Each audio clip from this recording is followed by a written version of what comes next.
السلام عليكم ورحمة الله وبركاته. وياكم أني بنت المنهال. هذه القصيدة كتبتها بقلمي، وهذه هي القصيدة بعدها ما كملت، بس أنا نزلتها، يعني نزلت المستهل والنص، وعن قريب إن شاء الله تكمل. هذه القصيدة بحق المرأة، هي خاصة بحق المرأة، ورسالة وموعظة أو حكمة أو محاضرة، يكون حوار لظلامية هذا مثل ما يقولون المجتمع. نعم، احنا بمجتمع ظالم ضد المرأة. طبعا ما كتبت هذه القصيدة بطر أو فد هيجي، يعني بدون، لا، كتبتها بأوجاع، لأن شفت بعيني إيش قد أكو بنات انظلمن من الزواج القاصرات، ومن الطعن، ومن هواي شغلات. أيضا هذه القصيدة هي تدل على عدم المصداقية والوفاء وهواية، وراح تشيل معاني، وراح تشيل موعظة، وإن شاء الله رسالة واصلة. إن شاء الله راح أخلي إن شاء الله تشاركني بيها حزن النوارس أو مريم النور أو هدى الزينبية، أعتقد راح يشاركوني بيها. واللي يحب يشاركني، اللي هي تكون شاعرة مضبوطة تشارك بيها، هذا يشرفني إن شاء الله. والسلام عليكم ورحمة الله وبركاته. حرامات نعيش بهالزمن هذا، حرامات حرامات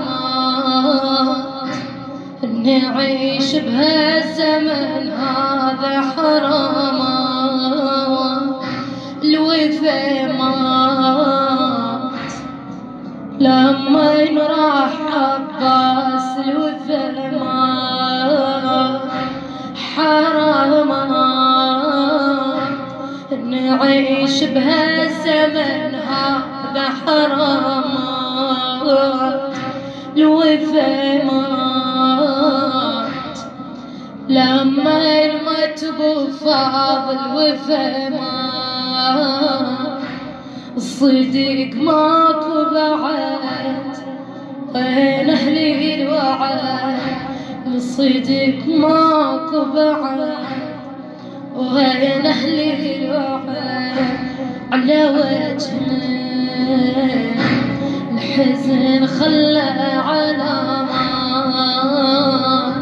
على وجهنا الحزن خلى علامات،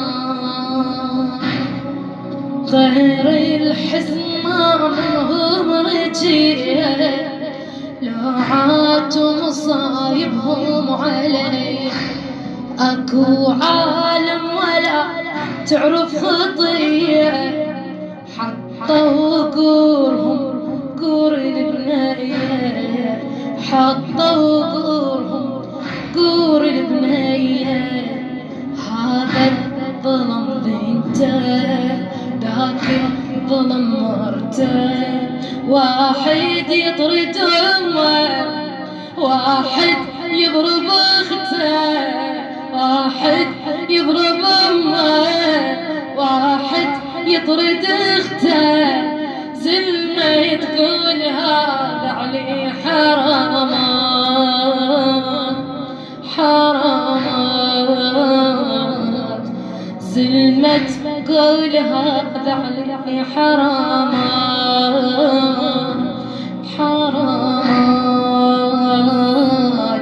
نعيش بهالزمن هذا، حرامات الوفا مات لما مات عباس، الوفا مات صدق ماكو بعد، وين أهل الوعد، الصدق ماكو بعد، وين أهل الوعد، على وجهه لوجهه الحزن خلى علامات، الحزن خلى علامات.